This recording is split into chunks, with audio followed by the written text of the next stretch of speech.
रोजगार हमी योजनेच्या मागील 4 वर्षाचा हा डाटा आहे। 11,500 शेतकऱ्यांच्या माझ्या तालुक्यामध्ये कुशल पेमेंट मागच्या 4 वर्षापासून थकलेले आहे। याला जबाबदार कोण आहे? तुम्हाला सत्ता पाहिजे होती, ग्रामपंचायत पासून पंचायत समिती, जिल्हा परिषद, आमदार, खासदार, मंत्री, मुख्यमंत्री, पंतप्रधान सगळी सत्ता आता लोकांनी तुमच्या हातात दिली आहे।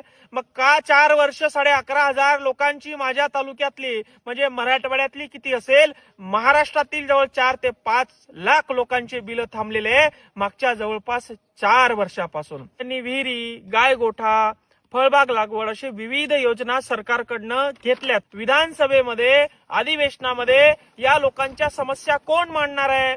इथलं नेतृत्व हे गोरगरीब कष्टकरी शेतकऱ्यांची बाजू मांडण्यासाठी नव्हे, तर जाती जातीमध्ये भांडणं लावून सत्ता मिळवण्यासाठी आणि स्वतःचं पोट भरण्यासाठी आहे असं कुठतरी आता म्हणावं लागतंय। कारण 4 वर्षापासून सामान्य शेतकरी हवालदिल झालेले आहे। यावर इथल्या स्थानिक आमदारांनी, इथल्या खासदारांनी झोपेतून जागा होणं गरजेचं आहे आणि शेतकऱ्यांसाठी आवाज